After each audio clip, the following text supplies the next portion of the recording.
Yo, what's up happy people? Isang mapagpalang araw, gabi, tanghali po sa ating lahat. For today's video mga koys, mga gayas, naku po, muli na naman pong hinaras yan. Muli na naman pong hinaras po si Yan Ibay dyan sa City of Maynila. Inaakusahan po itong partisan of political activity mga koys, mga gayas ng Legal Council ng City of Maynila.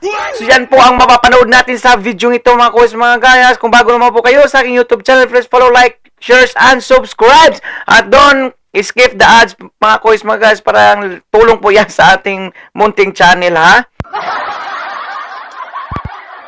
So yan po mapapanood natin sa video ito mga koys, mga gayas.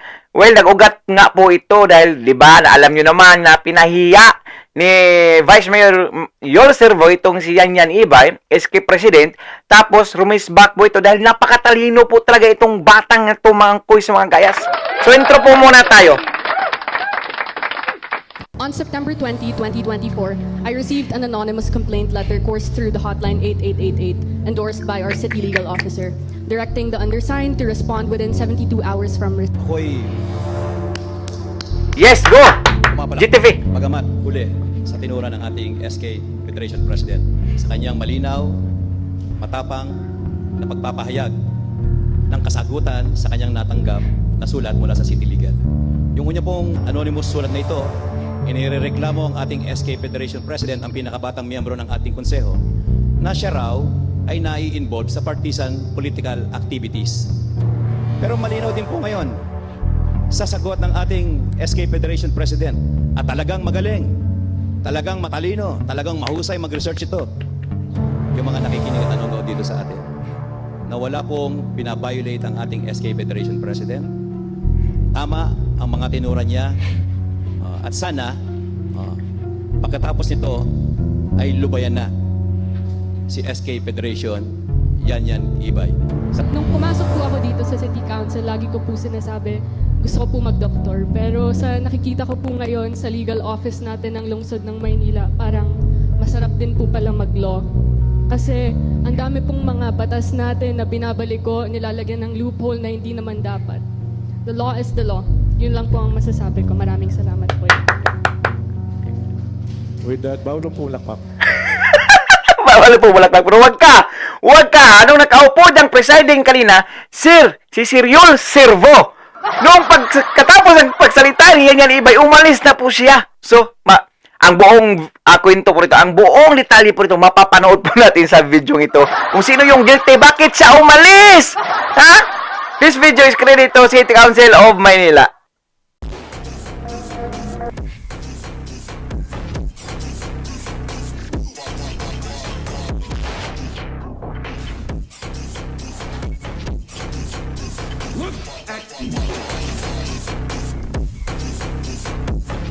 Pagpalain kayo ng buong may kapal.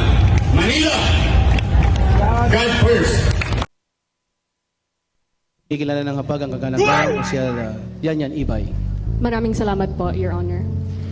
I stand before this esteemed chamber today both Oh, kita nyo. Si Vice Mayor Yol Servo pa yun. Mamaya, biglang mawawalan yan. as a member and as an elected local official to address a matter that I sincerely hope and pray will never happen to any of you in the future. I am referring to the obiter dictum made by our city legal officer regarding partisan political activities, which appears to be aimed specifically at me as an elected barangay official. The fact that I was singled out in this way has caused me great concern, instilling a sense of fear and raising serious worries about political harassment and the potential infringement on my political rights. Allow me to share a brief background on the matter. On September 20, 2024, I received an anonymous complaint letter coursed through the hotline 8888, endorsed by our city legal officer, directing the undersigned to respond within 72 hours from receipt. The response was submitted within the prescribed period.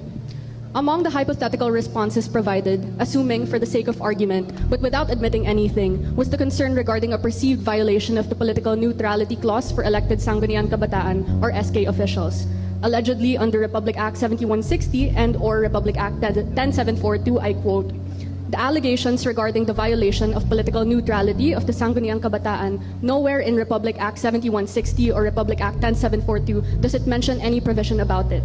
Nonetheless, no political faction exists within the Sangguniang Kabataan Federation of Manila. Both the SK Federation and the office of the undersigned are continuously extending services to the youth of Manila in general and to SK officials specifically, regardless of any perceived biases as stated in the complaint. This portion of my reply led to another letter, this time from the city legal officer herself, dated October 28, 2024, which highlighted the first and last paragraphs. To it, we reply to your above-mentioned letter which states, the allegations about the violation of political neutrality of the Sangguniang Kabataan, nowhere in Republic Act 7160 or Republic Act 10742 does it mention any provision about it.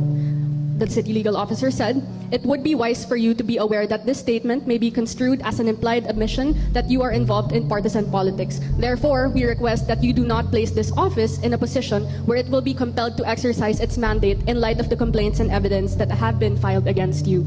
In my response letter, particularly regarding the first paragraph, I clarified that the statement was merely based on the complaint. I assumed, for argument's sake, without admitting any violation, that certain activities might be considered as partisan politics, which, according to the city legal officer's letter, are not allowed for all barangay officials, as stated in Section 14 of the Joint COMELEC CSC Advisory on Electioneering and Partisan Political Activity dated March 29, 2016. If such violations are committed, it would necessitate the city legal office to exercise its mandate. Consequently, all barangay officials who have participated or continue to participate in partisan politics, particularly during the filing of certificates of candidacy and other political activities, should also receive a letter from the city legal officer dissuading them from engaging in any political activities. In the absence of such a letter to all barangay officials in Manila, this could be construed as a form of curtailment of my constitutional rights and the case of political harassment. Citing the legal maxim, expressio unius est exclusio alterius, what the law does not include, it excludes. The existing prohibition on partisan political activities applies only to appointed and career government servants, as well as to military, police, and other paramilitary units, and does not apply to elected officials without any distinction between national and local officials. As stated in the following, the first being that of the 1987 Philippine Constitution, Section 2, Article 9B of the 1987 Constitution, and the implementing statutes apply only to civil servants holding apolitical offices. Stated differently, the constitutional ban does not cover elected officials. BP 881, the Omnibus Election Code, Section 261, Prohibited Acts. The following shall be guilty of an election offense. 1. Intervention of public officers and employees. Any officer or employee in the civil service except those holding political offices. Any officer, employee, or member of the Armed Forces of the Philippines or any police force, special forces, home defense forces, barangay self-defense units, and all other paramilitary units that now exist or which may hereafter be organized who, directly or indirectly, intervenes in any election campaign or engages in any partisan political activity except to vote or preserve public order if he is a peace officer. Last is the Republic Act Number 7160, the Local Government Code of 1991, Section 93, Partisan Political Activity. No local official or employee in the career service shall engage directly or indirectly in any partisan political activity or take part in any election, initiative, referendum, plebiscite, or recall except to vote, nor shall he use his official authority. Oh, klarong-klaro yun ha. Walang mga public servant o mga elected official, elected officer na pwedeng kasuhan ng partisan political activity. Klarong-klaro. So, kaya nga napakatalino talaga itong siyan yan. Iba lahat talaga niya magawa ng paraan. Biruin nyo mga kuis, mga gayas. Inulit pa nila. Noon ay talagang pabagsakin na itong siyan yan, iba. Pero nagkakamali sila. Napakatalino nito. Tapos ngayon, sinusubukan na naman. Hindi ba sila nadala? Hindi nyo ba alam? Mas lalong ikakabagsak nyo yan? Kasi alam namin kung sino yung namumuno niyan. Alam po namin kung sino. Or influence to cause the performance of any political activity by any person or body. He may, however, express his views on current issues or mention the names of certain candidates for public office whom he supports. Elective local officials may take part in partisan political and electoral activities, but it shall be unlawful for them to solicit contributions from their subordinates or subject these subordinates to any of the prohibited acts under the Omnibus Election Code. Assuming that Section 14 of the Joint COMELEC CSC Advisory on Electioneering and Partisan Political Activity dated March 29, 2016, as cited in the City Legal Officer's letter, is legally binding, though it contradicts both statutes and the Philippine Constitution. This provision of the joint advisory was already overturned or overruled during the COMELEC's deliberation, as stated under Minute Resolution number 22-0198, entitled, "In the matter of the need for clarification of COMELEC CSC Joint Circular number 001 series of 2016, dated March 2, 2022, the Commission and Bank resolved, among other things, to recommend that the elective barangay officials be exempt from the prohibition under 261 of the Omnibus Election Code. The pertinent provisions read, after due deliberation and considering the foregoing, the Commission resolved, as it hereby resolves, to approve the recommendation of the Law Department that elective barangay officials be accepted from the prohibition under 261 of the Omnibus Election Code without prejudice to the power of the supervision of the Department of Interior and Local Government over elective officials and to any administrative liability elective officials may incur under law other than Section 261 of the Omnibus Election Code." In conclusion, the last paragraph of the City Legal Officer's letter, cautioning the undersigned not to put their office in a position that would compel them to exercise their mandate, to my mind constitutes a form of political harassment. Once again, I hope and pray no other local elected official, whether a city or barangay official, will ever be subjected to such actions. And if so, send out a letter to the 14,336 elected barangay and XK officials in the City of Manila, the 27,360 elected barangay and SK officials in Metro Manila, and the 672,720 elected barangay and SK officials in the Philippines. Thank you very much po, Your Honor. 1 minute recess, declare by the chair. Maraming salamat. Ay, nakabiglang recess eh. Sabay alis. Oh. Alam niyo mga kung bakit ito mga gasa, pinagtanggol po ni GTV Villanueva. Kasi abogado din to eh. Pero hindi na niya natapos. Pero abogado po yan. Biruin nyo, kung bakit lagi lang binanatan si SK President Federation, yan ibay, dahil gusto yata nilang makuha. Alams na dis, yung mga kabataan. No. Pangalawang attempt yun na ito, kaya yan ibay, ngunit hindi kayo magtatagumpay. Pangalawa na to. Mas lalo kayong magagalit yung mga taong bayan sa inyo. Tandaan nyo yan. Gusto ko sanang magsalita rin ng straight English, ginong tagapangulo. Kaya lang may nag-text. Konsihal, nanonood po kami ngayon. Baka po pwede mong Tagalogin para mas maintindihan namin. Nandito po kami ngayon sa loob ng Barangay Hall. Kaya ho, para pagbigyan po yung kaibigan nating nag-text at para maunawaan lalo ng mga nakikinig at nanonood ngayon. Unang-una ho, ako'y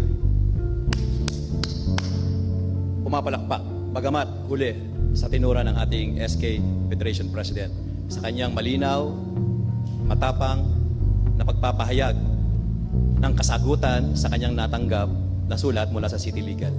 Yung inyong pong unang binitiwan, yung inyong unang binitiwang sentence na sana ay hindi ito maulit sa mga susunod pang henerasyon at papalit sa atin sa loob ng konsehong ito.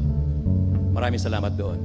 Upang maunawaan po siguro ng mas karamihan ngayon, ang nagaganap at tinura ng ating SK Federation President, ginong tagapangulo, nakatanggap po siya ng sulat mula sa City Legal Department at siya'y pinagpapaliwanag kung bakit hindi siya dapat mabigyan ng penalty, sanction, disciplinary action o kaso sa hinaharap dahil sa umanong may anonymous na sulat na natanggap ang nasabing departamento. Ayon umano sa anonymous sulat na ito, inirereklamo ang ating SK Federation President, ang pinakabatang miyembro ng ating konseho, na siya raw ay nai-involve sa partisan political activities, taliwas sa isinasaad ng Omnibus Election Code at iba pang mga regulasyon ng ating bansa. Tama ang sagot na ginawa ng ating SK Federation President. Narinig ko sa kanyang sagot na in order for an anonymous complaint to be valid, dapat it must be supported by any evidence. Otherwise, kapag walang nakalagay na ebidensya sa anumang sulat na reklamo, ito'y maituturing na hearsay. Binasa ko po yung sinasabing anonymous.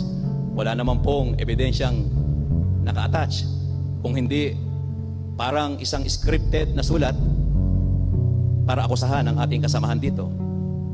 Dapat nung dumating po sana sa City Legal yon, total puro abogado doon pa lang nakita nila, wala namang attachment ng evidence. Dapat hindi na nila tinanggap o hindi na nila sinulatan ng ating SK Federation President. Hindi rin naging maganda pagkatapos sumagot ng mahusay at tama ng ating kasamahan dito sa konsehong ito, nakita ko yung reply na dito po ako nag-react. At kung babasahin ko po, sabi po sa kanya, ng sagot ng Legal Department dated October 28, 2024, subject reply to letter dated September 26. We reply, and if I may read, Your Honor, we reply to your above-mentioned letter that states the allegations above the violation of political neutrality of Sangguniang Kabataan nowhere in Republic Act 7160 or Republic Act 1072 mentions any provisions about it. Tama. At ang tinura ng ating kasamahan, tama yung wala namang inilalagay. Pero ito po ang parang sa akin, pananaw, ay mauuwi sa Ang tanong, sino bang nagrereklamo?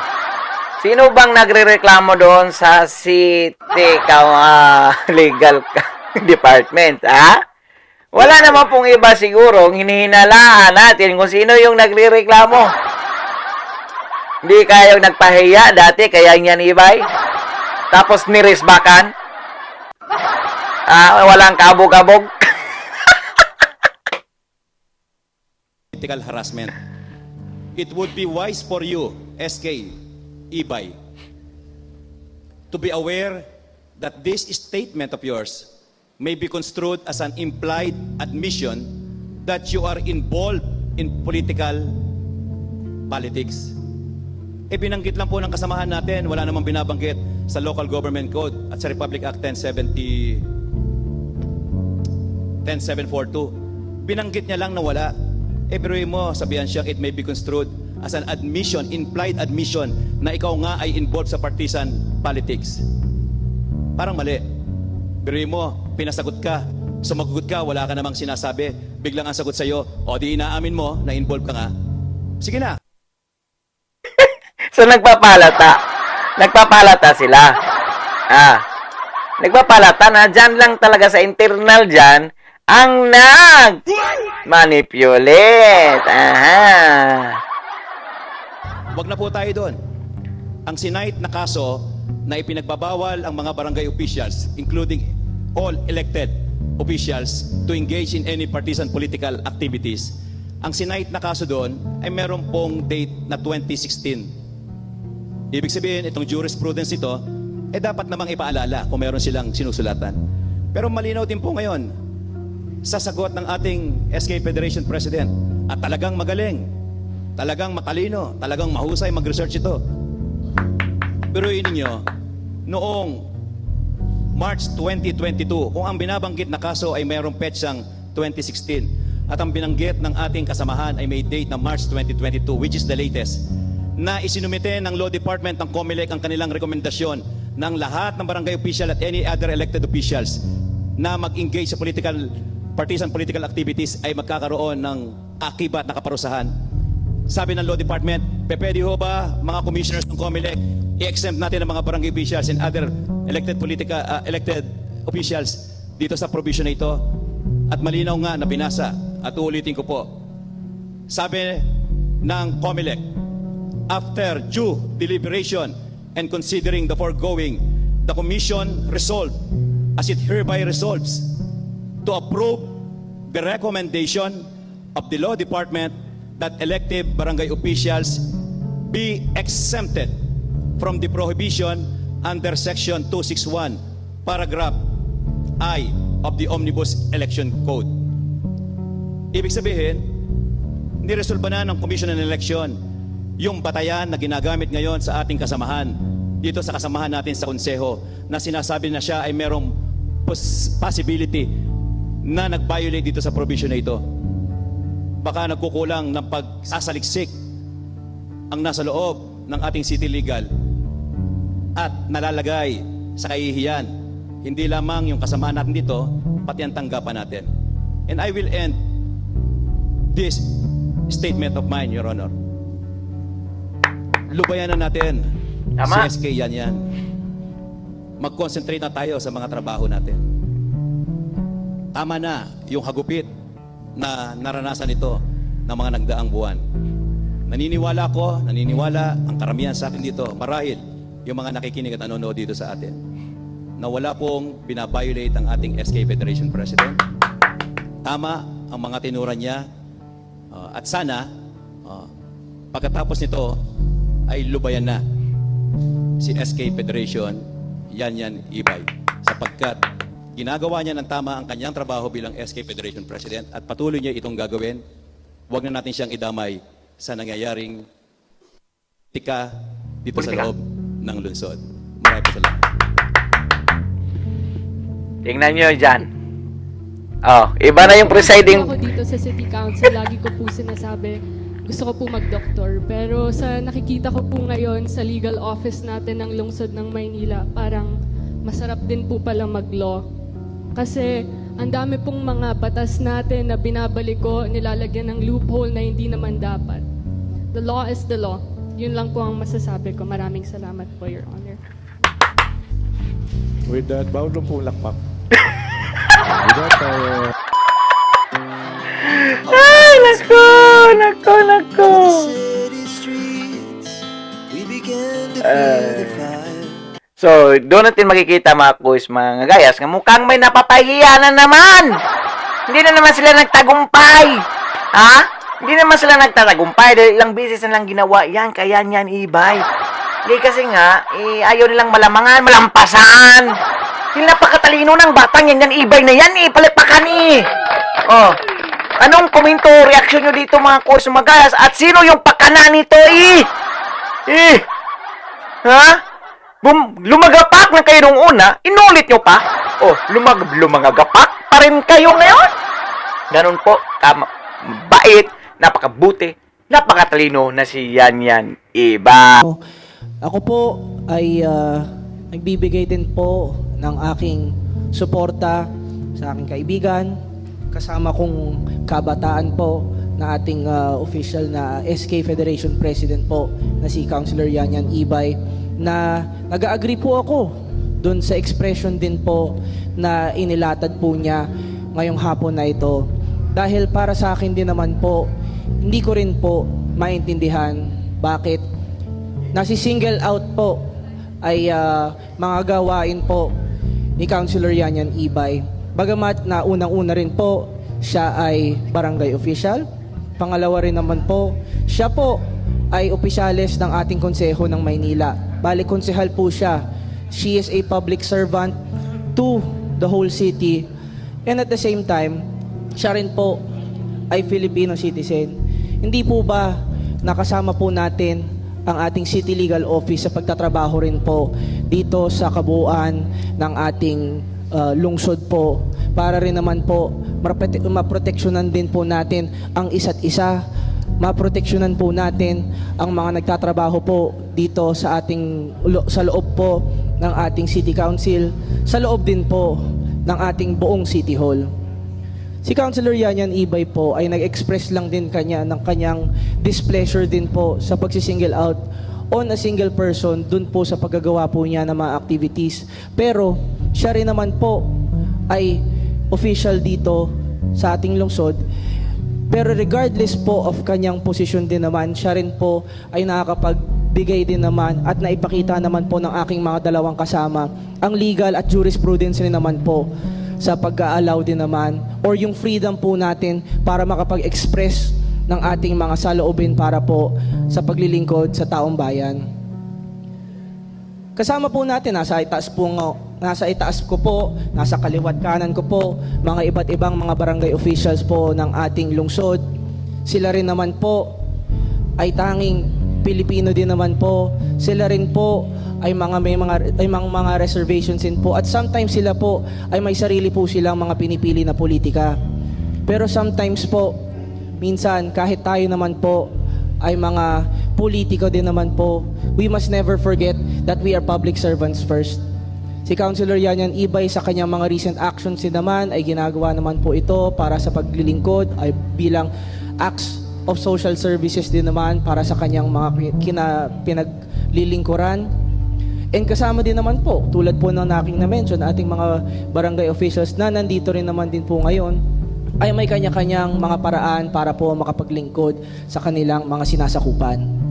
Kaya nga po, nakaka-dishearten na sometimes we allow ourselves to let politics affect yung leadership din naman po natin. Pero alam ko naman po, naiintindihan ko din naman po na minsan may mga kailangan po tayong baka si-single out lang din po natin. Pero dito po pinapakita naman po natin na kaya po kami nagsastand rin naman po with Councilor Yan at siguro po nagbibigay po tayo ng displeasure doon sa po desisyon ng legal office din po, ng city legal office po natin, ay para po ipakita naman po natin na we have the evidence naman po to show na ito po ay legal. At the same time, ang tanging hanap po at habol naman po natin dito ay makapaglingkod po sa bawat isa na minamahal po natin na mga Manileño. Kaya ako po ay naglalahad po ng aking suporta at sa manifestation po ni Councilor Yan Ibay. At sana po maalala po natin na ang ating priority naman din po dito sa bawat sa lagi po nating pag-express ng ating mga tungurin sa ating konseho ay para po sa mga batang Maynila naman po. Maraming salamat po at magandang hapon po sa inyong lahat. Councilor DJ Bagaching is recognized. Your Honor, as we come back here after a recess of All Saints, All Souls Day recess, this humble representation is saddened and quite dismayed po sa narinig natin na nangyayari. Dahil ang alam ko po, we are in the Philippines, the capital city, Manila, which is a bastion of democracy, Your Honor. And what I just heard, plain and simple, common sense, calling a spade, Your Honor. She was threatened by the city legal. And it seems like it's a political harassment, especially on the youth, the leader of the youth of our city. I don't know why the legal department is using such Gestapo tactics, Your Honor, in an elected official. I stand here not as a member of the minority, but as a member of this institution we call the City Council. When one member is being attacked, being threatened by another body in the government of the city, we should not stand for that, Your Honor. And you know, the more they harass the SK president, the more she will show everybody her capabilities, which even the majority admitted the last month when they gave her back her committee because she was capable and she's you know, a good public servant and leader of the youth. But in reality, they should leave her alone sana eh. I don't know why they're picking on her. Diba? And as a member of the council, and you know, side with her in this harassment. But it's just plain harassment. But it's also an indication that the political season is already starting. Diba? Masyadong maaga, pero, you know, ganun talagang politika. But as my colleague also said, we are public servants. Let's not play politics and just do our mandate in serving the people.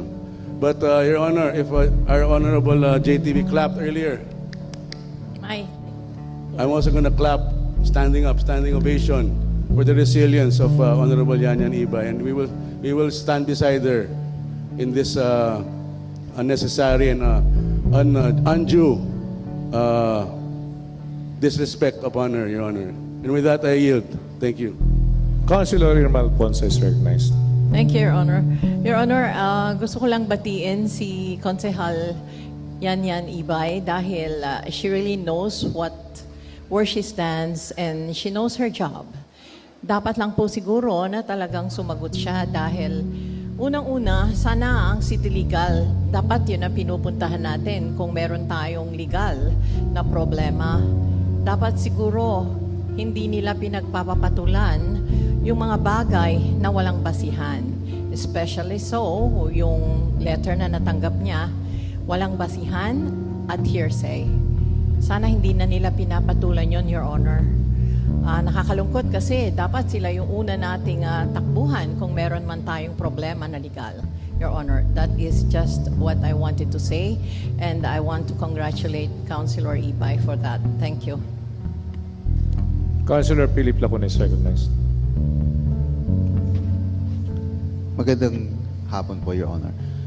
Your Honor, hindi ko po masyadong na ano po yung issue about regarding sa sinasabi po ni Councilor Yanyan. But I am here, Your Honor, standing also as a councilor, and I fully support yung ano pa man po yung sinasabing issue ni Councilor Yanyan. I'm a big admirer of the Honorable Councilor, Your Honor. And for the record, I have been councilor for 5 terms, and I think that Councilor Yanyan so far is the best SK president na inabutan ko po. Yun lamang po, Your Honor. So, in behalf of the minority, and behalf as a councilor, I am in support of the Honorable Councilor representing the Sangguniang Kabataan. Thank you. Councilor Lubilosa is recognized. Thank you, Your Honor. Ako po ay nakikiisa sa sitwasyon ng ating SK chairman ngayon. Ang nasa isip ko po ay total, nasa isang gusali lang tayo, ay bakit hindi natin ipatawag ang sinumang tao na sumulat sa ating SK chairman, at nasa ganun ay harap-harapan na maitanong natin. Dahil katulad ng sinabi ng ating butihing Councilor Ima, tayo rin ay lumalapit sa kanila kapag tayo ay may mga problema. Ang pinoproteksyonan lang natin dito ay ating institusyon. Tayong lahat dito magkakampi.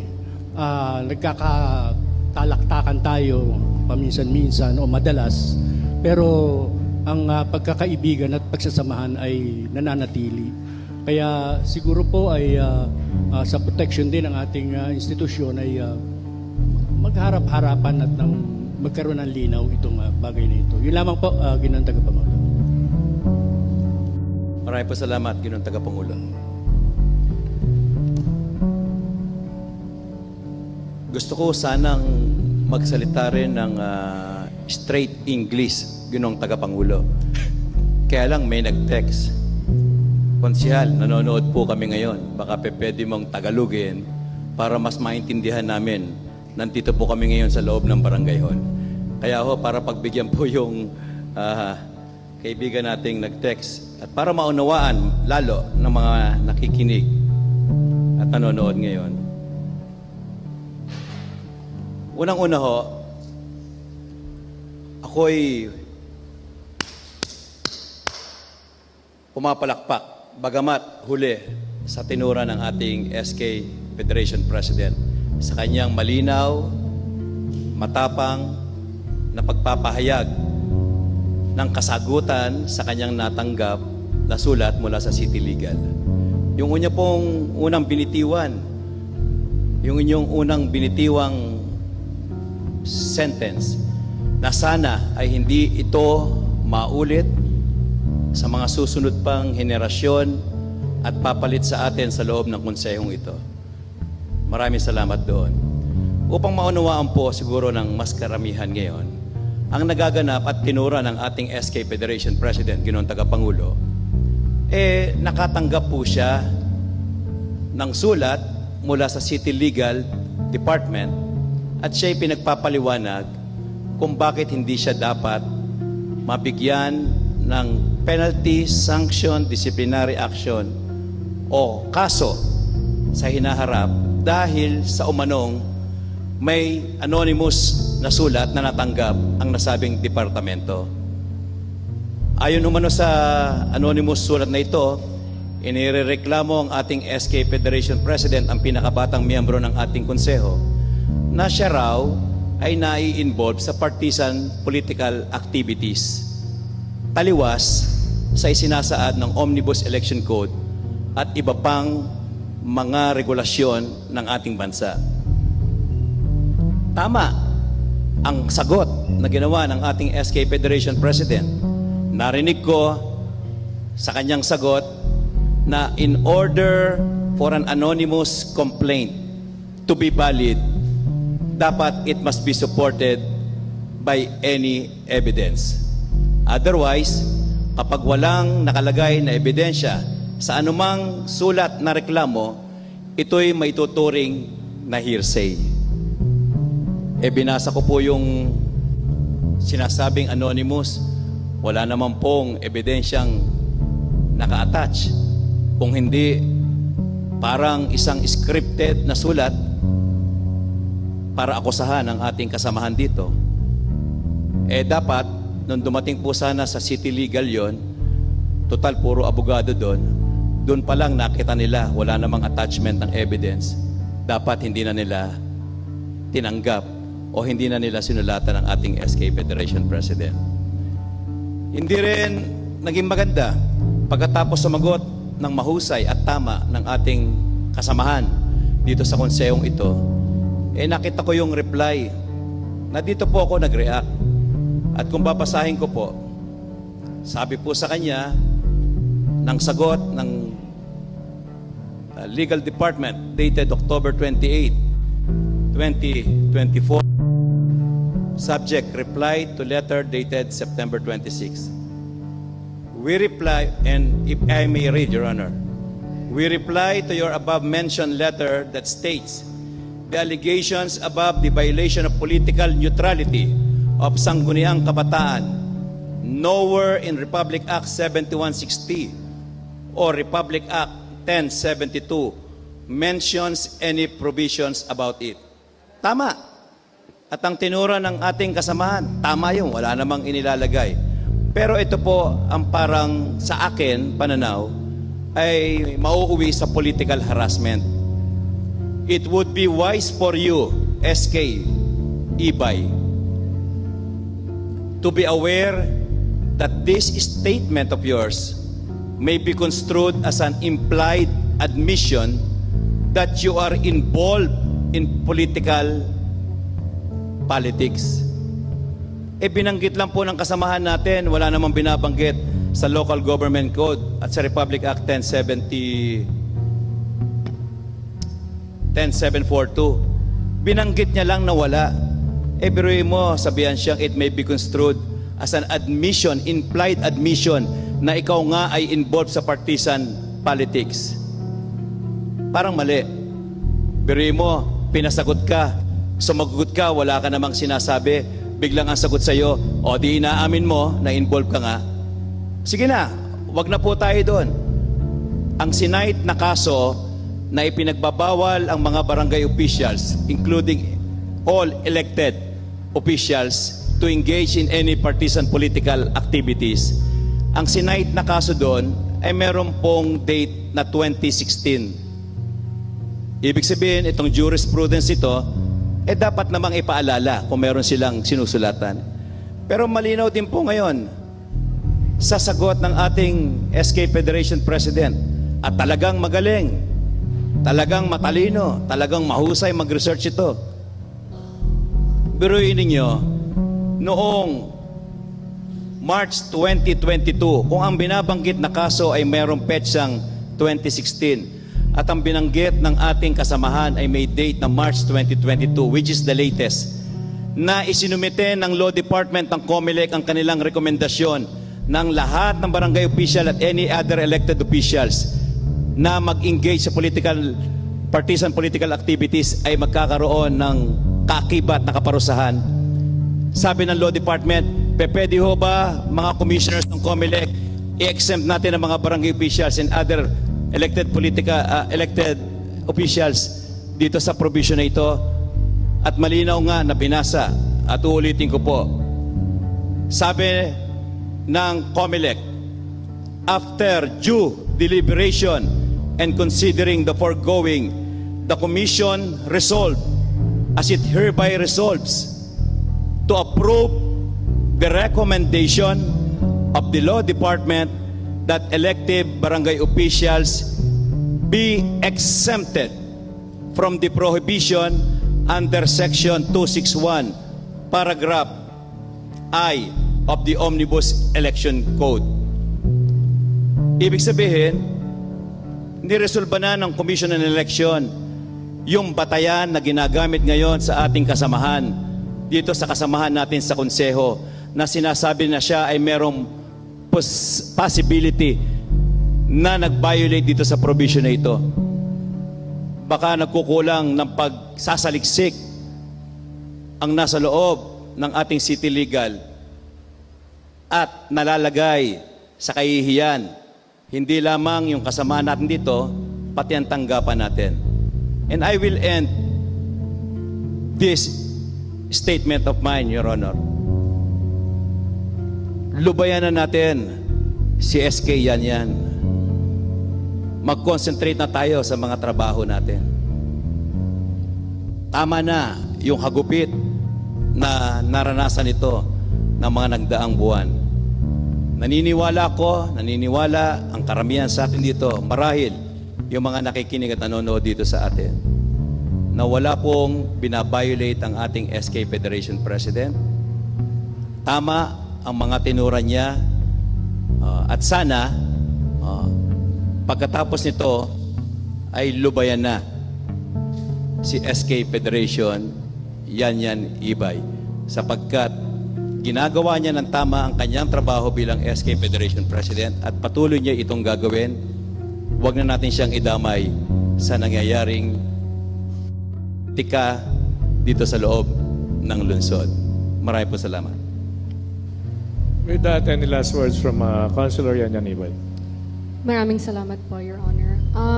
I would just like to express my sadness po towards the actions po of the City Legal Office because from my understanding po kasi ang function po ng City Legal Office is to protect the local chief executive and its body, not to prosecute them. And the action that they have just done certainly prosecutes me.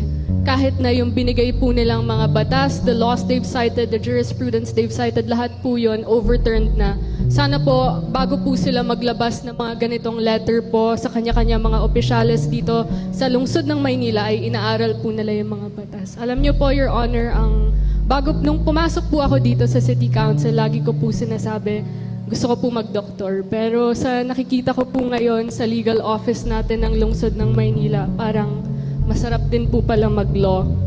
Kasi ang dami pong mga batas natin na binabalik ko, nilalagyan ng loophole na hindi naman dapat. The law is the law. Yun lang po ang masasabi ko. Maraming salamat po, Your Honor. Our hearts beat to the city streets. We began to feel the fire. We rise like tall buildings.